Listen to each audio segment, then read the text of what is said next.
싸질 때마다 계속 모아가는 뭐 부가적으로 생기는 용돈 같은 것들도 밸류가 거의 최하단까지 단기 성과는 확실할 수밖에 없는 게 또.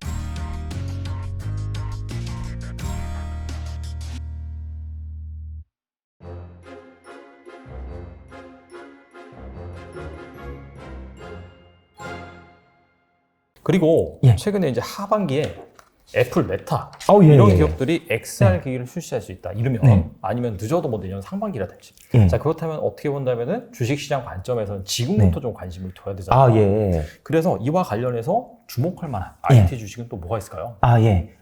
많은 분들께서 이 VR 기기에 대해 이제 점점 관심을 가지실 겁니다. 아직까지는 사실 거의 관심이 없으신 것 같긴 한데, 이제 제품이 나오면 이제 또 달라지겠죠. 네. 근데 잘 생각해 보시면은 이 VR은 우리가 눈에 닿기지 않습니까? 그러면은 여기 눈에서 화면이 나오는데 제일 중요한 역할은 이 화면이 할 겁니다. 바로 디스플레이가 제일 중요할 겁니다.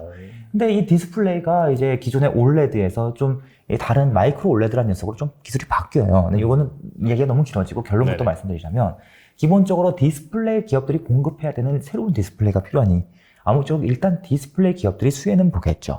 그런데 안타깝게도 이번 애플 제품이 처음 나왔을 때는 이 디스플레이를 누가 만드는가? 바로 소니가 TSMC를 통해서 제조를 합니다. 즉 우리나라 디스플레이 기업이 바로 들어가는 건 아니지만 그 뒤에 우리나라 기업들이 여기에 맞는 디스플레이를 즉 마이크로 올레드를 계속해서 개발하면서 애플 공급도 노릴 것이고 그다음에 메타 같은 기업들 공급도 노릴 것이고 그다음에 또 삼성의 자체적인 VR 사업에도 또 공급을 확대하게 될 겁니다. 이 과정에서 당연히 디스플레이 밸류 체인이 수혜를 볼 수밖에 없는데 대표적으로 LG 디스플레이, 덕산, 네오룩스 그리고 이제 뭐 이노스 첨단 소재는 기본적으로 이 XR 쪽의 제품을 확대할 수밖에 없는 구조를 가지고 있긴 합니다. 그런데 매우 안타깝게도 이 XR 쪽에 판매되는 이 디스플레이는 비중이 낮기 때문에 이 수혜가 굉장히 유의미한 커다란 수혜로 이어지기는 어려워 보여요. 그러니까 실제로 이들 기업을 또 XR 나왔다고 또 무조건 매수하시기보다는 이 숫자 검증을 꼭 해보셔야 된다. 근데 개인적으로는 좀 이 XR 이 초기 영역에서는 2023년, 4년 이때까지는 좀 회의적일 수 있다. 이걸 좀 미리 말씀을 드리고요. 그러면 또 누가 보는가? 이 XR 쪽에 이제 부품을 공급하는, 모듈을 공급하는 기업이 당연히 이제 LG 이노텍이라는 기업이 수혜를 볼 가능성이 있겠습니다. 기존에 LG 이노텍은 어떤 기업입니까? LG 이노텍의 전체 이익의 70%는 모두 애플에서 나옵니다. 전형적으로 애플에 의존하는 기업이죠. 애플 발아기 기업인데 역시나 XR 쪽에도 지금 이제 모듈을 공급한다는 이야기가 점점 나오고 있습니다. 그래서 이쪽에 이제 이 물량 증가, Q 증가 효과가 있을 수 있겠다. 요 비교적 이제 확실한 영역에 있는 기업이라고 말씀을 드려볼 수 있겠고요. 이제 여기까지는 좀 많은 분들께서 충분히 뭐 예상해 보실 수 있는 기업인데 개인적으로는 또 어떤 기업을 좀 보고 있냐면 항상 이 디스플레이가 새롭게 바뀌고 디스플레이가 중요해지고 그 다음에 무언가 새로운 모듈이 필요하게 되었을 때 반드시 함께 수혜를 받던 기업들이 누가 있는가 살펴보면 FPCB를 만드는 기업들이 항상 수혜를 받습니다. FPCB라고 하면은 이 전자부품 안에 들어있는 구부릴 수 있는 회로인데 이 XR 같은 경우, VR 같은 경우는 훨씬 더 공간이 좁기 때문에 FPCB 수요가 무조건 늘어날 수밖에 없습니다. 안에 단단한 PCB 기판을 쓸 수가 없어요. 그래서 FPCB로 최대한 공간을 절약해야 되고 그 다음에 이 디스플레이라는 녀석이 굉장히 수많은 회로를 또 필요로 하기 때문에 이런 회로를 FPCB에 최대한 구겨서 만들 수밖에 없을 것입니다. 그러면 FPCB, 우리나라 1위 기업이 누구인가? 바로 떠오르는 기업은 당연히 BH라는 기업이 있습니다. 그런데 이 BH는 이미 스마트폰 쪽에 FPCB를 너무나 잘 공급하고 있고 너무나 잘 만들기 때문에 여기서만 매출 1조가 나오는 대규모 기업이죠. 그래서 XR 쪽으로 이제 제품을 확대해도 규모가 매우 미미할 것으로 보이고요. 그러면 누가 또 FPCB 쪽에서 요 XR을 준비해 볼 수 있겠는가 생각을 해보면 인터플렉스와 그리고 뉴플렉스라는 기업이 있습니다. 이 두 기업 같은 경우에는 이 인터플렉스는 아시다시피 이 애플 쪽에다 공급을 하다가 이 사고를 치는 바람에 완전히 공급이 끊겨버리면서 계속 몇 년 동안 적자를 거듭해온 기업이고 근래에 요 갤럭시 폴드에 들어가는 S펜 관련된 요 FPCB를 공급하면서 기사회생하는 국면에 있는 기업이기 때문에 이 기업이 XR 쪽까지 사업을 다각하게 되면은 이익의 증가 효과가 BH보다 훨씬 더 클 여지가 있습니다.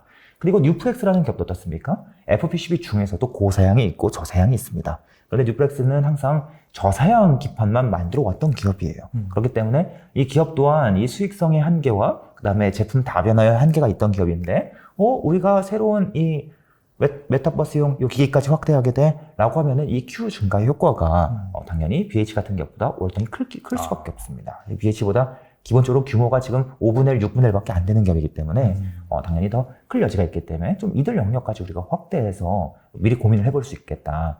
다만 이제 애플이 만드는 첫 번째 기기는 일단은 소니랑 TSMC가 공급합니다. 그래서 일단은 좀 최초의 아이폰이 딱 나왔을 때 바로 스마트폰 업종이 뜨지 않았습니다. 언제부터? 삼성전자가 본격적으로 스마트폰을 대폭 시장에서 확대 나가는 시기부터 우리나라 기업들이 폭발적으로 성장했던 이력을 갖고 있죠. 그러니까 바로 애플이 딱 첫 번째 제품을 딱 내놨을 때보다 두 번째, 세 번째 제품군이 점점 넘어가는 과정, 그리고 이 과정에서 또 공급사가 많아지는 과정에서 수혜를 입을 기업이 더 늘어날 것으로 생각하고 있다. 이렇게 좀 말씀을 드려볼 수 있겠습니다. 약간 좀 장기적으로 봐야겠네요. 예, 아직은 조금은 좀, 아직은 기업들의 숫자가 뭐 빠르게 변하는 기업이 있을 수도 있는데, 그건 저도 좀 살펴봐야 되는 입장이고, 좀 원론적으로 말씀을 드리면 아직은 조금은 시간이 필요하다라는 뉘앙스의 글을 사실 얼마 전에 또 쓴 적이 있었거든요. 그래서 이런 이야기를 좀 말씀드려봤습니다. 그리고 대표님도 실질적으로 이렇게 투자를 이렇게 오랫동안 하셨고, 전문적으로 하시잖아요. 예, 맞습니다. 그래서 지금 상황에서 어떻게 포트폴리오를 구성하시는지 궁금하거든요. 저는 이제 개인적으로 대학생 때부터 이제 투자를 배울 때 좀 금융권에 계신 대표님들한테 투자를 배웠다 보니까 약간 좀 스타일이 금융권 스타일이랑 좀 섞여 있어요. 근데 이제 한편으로는 가치 투자를 엄청나게 열심히 공부했고, 또 한편으로는 좀 제가 이제 수많은 데이터 분석과 정량 분석과 뭐 퀀트 이런 내용들을 또 오랫동안 사용해 왔다 보니까 좀 섞여 있는데, 개인적으로는 매 분기마다 1년에 4번의 분기가 있지 않습니까? 분기마다 기업들이 분기 보고서를 발표하면 전 이들 분기 보고서를 일단 쭉 살펴봅니다. 쭉 살펴보면서 이들 기업 중에 일단 1차적으로 이 리스트에 들 수 있는 조건을 만족한 기업들을 쫙 추려내면 대략 한 250개 정도의 기업이 완성이 됩니다. 그럼 250개 기업을 이제는 정량이 아니라 정성적으로 쭉 살펴봅니다. 분기보고서는 주요한 내용도 보고, 이슈도 보고, 업종 섹터도 보고, 일부 탑다운도 가미하고, 이 과정을 통해서 이 250개 기업을 대략 30개로 또 한 번 줄이고, 이 30개 기업을 이제 또 정밀하게 분석해 나가면서 최종적으로 저는 딱 4개의 기업만, 4개의 기업만 딱 꼽아서 4개의 기업만 투자하는 스타일을 지난 10년 동안 가져왔습니다. 계속해서 250개 기업을 보는 작업을 지난 거의 13년 이상 해왔는데, 아무쪼록 이러한 투자 스타일을 갖추고 있기 때문에 개인적으로는 좀 어떤 성향이 있냐면, 이 분기마다 새로운 기업들을 계속 찾아내야 되는, 제가 이제 한 번에 4개 기업을 살 때 최소한 한 1년 정도는 보유할 기업을 매수하긴 하지만, 1년 보유를 다 하지 않고, 더 좋은 기업이 나왔어? 그러면 바꾸자. 또는, 이 기업 생각보다 빠르게 수익에 도달했어? 그러면 팔자. 또는 이 기업 뭔가 이상해. 내가 예상했던 것과 다르게 움직여. 손실이 생각보다 너무 커. 팔자. 이런 경우가 생길 수도 있다는 것이죠. 이러한 이제 방식으로 이제 투자를 접근하고 있기 때문에 아무래도 이 보유 종목에 대한 스탠스가 좀 장기 투자를 지향하시는 분들보다는 조금 더 단기적일 수 있는, 하지만 또 단타를 하시는 분들보다는 좀 장기적인 그런 스탠스를 가지고 있다는 걸 좀 미리 말씀을 좀 전해드리겠습니다. 그래서 이러한 방식으로 저의 주요한 주 계좌를 운영하고 있고, 그리고 이 부계좌 같은 경우는 이제 장기 투자 계좌가 하나가 있는데, 이 장기 투자 계좌는 정말로 말 그대로 이 워렌 버핏의 그리고 찰리 먼거의 장기적인 성과, 기업들의 장기적인 성과를 중시하면서 장기적인 성과를 낼 수 있는 기업들이 싸질 때마다 계속 모아가는, 삼성전자도 이 중 하나입니다. 계속 모아가는 이러한 전략을 구사하면서 운영을 하고 있습니다.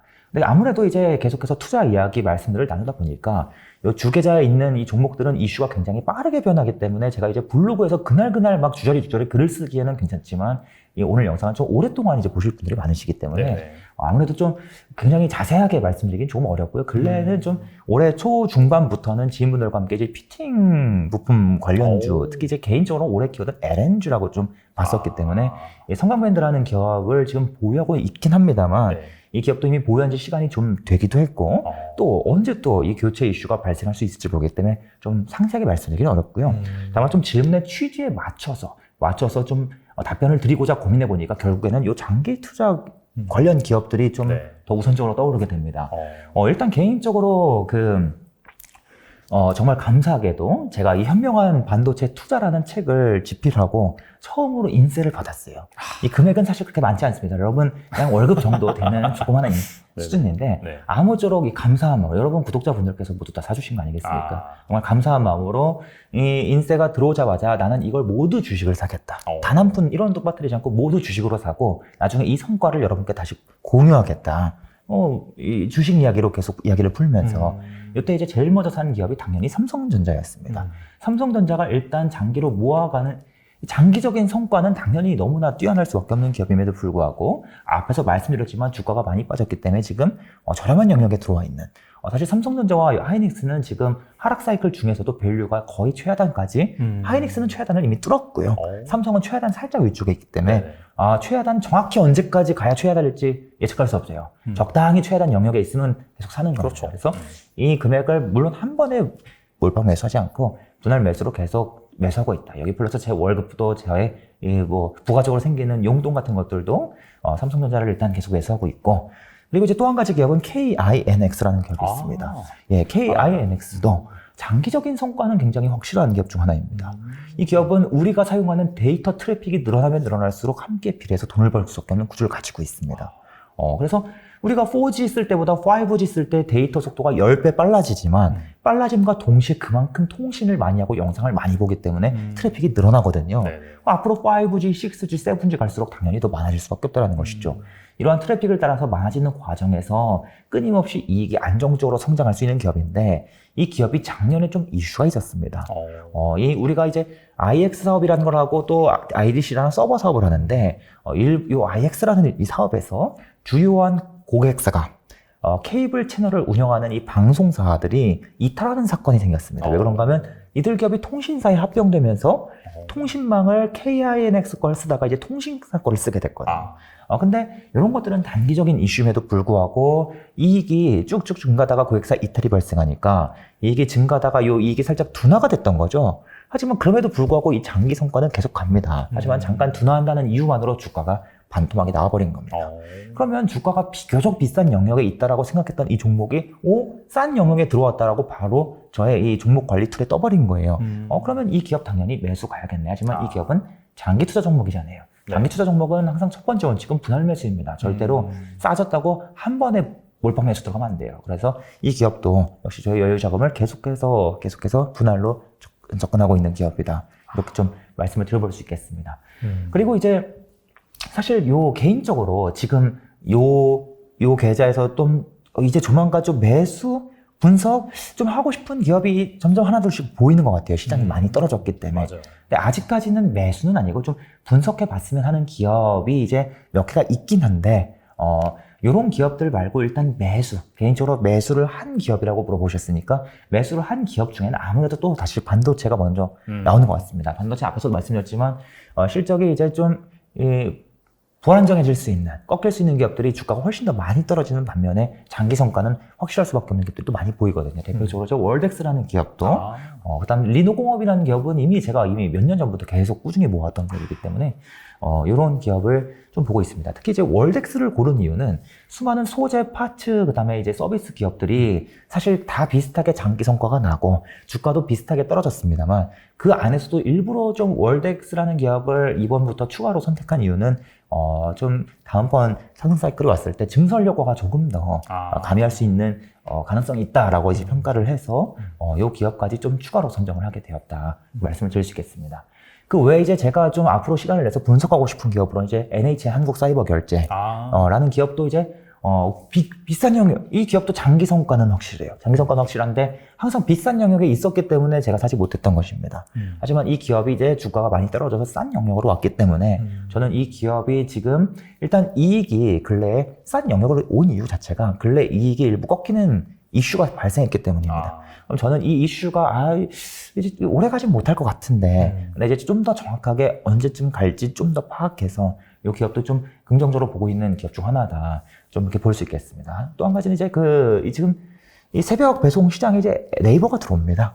그렇죠. 네이버가 이제 들어오게 되면은 기존에는 당연히 쿠팡이 그동안 물류센터를 100개 가까이 만들면서 우리나라에서 가장 이 배송을 빠르게 할 수 있는 쿠팡 물류센터로부터 10km 이내 거리에 살고 있는 소비자가 쿠팡 고객의 70%예요. 어마무시하게 많습니다. 그래서 일단은 쿠팡이 자리를 잡았는데 지금 마켓컬리 같은 후발 기업들이 고작 물류센터 5개 가지고 뭐 따라가겠다 말겠다 이러는 와중에 네이버라는 기업이 딱 들어오게 되면 이 파급 효과가 크거든요. 이 대한통운이랑 손을 잡고 또 CJ 대한통운이 이 콜드체인망을 확대하면서 계속해서 또 새벽 배송까지 이제 서비스를 확대하는 그런 이슈가 있습니다. 자세한 이슈는 좀 제 블로그 오셔갖고 참고해 보시면 좋을 것 같습니다. 아무쪼록 이러한 변화가 계속 나타나면서 이 결제가 일부 또 네이버로 몰릴 수 있는 그러한 영향도 분명히 있는데도 불구하고 이 주가는 단기적인 실적만 쫓다 보니까 계속해서 좀 단기적인 영역에 머물러 있다. NHN 한국사이버결제가 이러한 네이버 진입뿐만 아니라 해외 시장 확대 이 이슈는 계속 꾸준히 잘 돼가고 있거든요. 그럼에도 불구하고 시장은 자꾸 단기적인 부분에 초점을 맞추고 있다. 이런 부분이 좀 강조되면서 주가가 이번에 크게 빠진 그런 기업들을 좀 보고 있다. 이게 좀 계좌 보는 종목들을 보는 기준이다라는 걸 좀 말씀드리고 싶었습니다. 예. 살짝 여쭤봤는데 너무 자세히 상세히 잘 설명해 주셔서 너무 감사드립니다. 나와주셔서 정말 좋은 말씀 많이 주셨는데 끝으로 투자자를 위해서 한 말씀만 부탁드립니다. 예. 투자자 여러분 지금까지도 역시나 장이 좋지 않습니다만 개인적으로 지금 시장이 좋지 않은 환경이 빨리 끝날 거라고 생각하지는 않습니다. 이유가 무엇인가 하면 일단 우리나라 이 기업들의 이 가믹 사이클이 지금 시작되는 단계에 불과하고요. 그리고 또 한 가지는 매크로 환경도 아시다시피 뭐 금리 인상부터 시작해서 좋지 않은 이야기들이 여러 가지가 나오고 있죠. 소비트나 이야기도 나오고 있고. 그런데 이러한 안 좋은 환경이 조금 더 펼쳐질 수 있다라고 조금 더 마음을 먹으시되 그럼에도 불구하고 절대로 이 주식을 손 놓지 마시기 바랍니다. 주식을 손 놓지 말라는 것은 하루하루 거래를 손 놓지 말라는 뜻이 절대로 아닙니다. 지금 우리가 환경이 안 좋을 때 어려울 때 더욱더 내가 시간을 내서 공부를 하고 산업을 공부하고 새로운 기업을 공부해보고 오늘 나온 뭐 KINX 같은 기업들 뭐 하는 기업이야 찾아보고 이들 기업이 어떻게 돈을 버는지 한번 또 검색해보시고 이런 것들을 계속 반복하시다 보면은 이 불황기에 쌓인 지식이 반드시 호황기에 터진다라고 저는 항상 굳게 믿는 사람입니다. 저는 실제로 이러한 성과를 바탕으로 지금까지 시장에서 살아왔던 사람이고요. 그런데 항상 말씀드리길 상승장에서 모두가 함께 똑같은 수익을 나누지 않습니다. 많은 분께서 잘못 생각하시는 거예요. 상승장은 모두가 수익을 낸다 생각하지만 실제로 상승장에서도 대략 30%의 종목들은 마이너스를 기록하고 70% 기록 나머지 기업들 중에서도 절반은 별 볼 일 없는 수익률에 멈추고 실제로 큰 수익을 내는 기업들은 일부에 몰리게 됩니다. 그러면 당연히 투자자분들의 수익률도 가지각색 달라질 수밖에 없다는 것이죠. 결국에는 그 차이를 누가 상승장에 더 갈까 이거를 알아내기 위해서는 계속해서 우리가 더 좋을 수 있는 산업, 기업을 끊임없이 공부하는 자세가 지금 필요합니다. 지금 어려울 때 공부를 하셔야지 나중에 이제 시장이 반등하고 호황기가 올 때 공부를 시작하시면 완벽하게 늦습니다. 그러니까 꼭 불황기에 실제로 어떻습니까? 삼성이라는 기업도 끊임없이 계속해서 불황에 투자하고 불황에 투자해서 불황에 투자해서 지금까지 반도체 사업을 이끌어왔던 기업이고 SK 하이닉스도 이제 어제 기사가 나왔습니다. 뭐라고 나왔냐면 불황이니까 더 적극적으로 투자할 시기다라고 하면서 금액을 많이 투자하겠다라고 이제 발표를 했어요. 그러니까 이 기업들뿐만의 이야기가 아니다. 우리 주식도 마찬가지다. 이걸 꼭 믿음을 가지시고 제가 여러분 공부하세요 뭐 잔소리를 말씀드리고 싶었던 게 아니라 오히려 지금 하락장이라서 기분이 안 좋고 주식 계좌 보기 싫고 주식 영상 보기 싫을 이때 오히려 나는 더 의욕을 가지고 공격적으로 나서야 된다는 좀 여러분께 좀 기분 좋은 말씀을 전해드리고 싶어서 말씀을 드리는 거니까 꼭 이 부분을 꼭 한번 참고해 주시면 대단히 감사드리겠습니다. 아무쪼록 쉽지 않은 시기에 모두 화이팅 하셔서 꼭 좋은 결과가 있으시고 앞으로 모두 다 함께 부자 되시기를 꼭 응원드리겠습니다. 저는 대표님이 약간 반도체 서적 쓰셔가지고 반도체 전문가신 줄 알았는데 그냥 전반적으로 모든 주식에 대한 전문가시더라고요. 저는 다음에 한번 모실 때는 생산뿐만 아니라 또 다양한 그런 또 돈이 될 만한 그런 성장이 있을 만한 그런 아이디어에 대해서 제가 여쭙기로 하고 실제로 이제 블로그도 운영하고 계시고 그 다음에 또 정기적으로 이렇게 뭐 산업 강의라든지 그런 것들을 하고 계시기 때문에 이 영상에서는 사실 시간적인 그런 제한적인 부분 때문에 많고 그다음에 뭐 뎁스 있는 부분을 다루지 못했지만은 또 강의를 또 참석하신다면은 분명 거기에서 충분한 또 대표님의 인사이트를 얻을 거라고 생각을 합니다. 지금까지 우황재 대표님 나오셔서 감사합니다. 네, 감사합니다.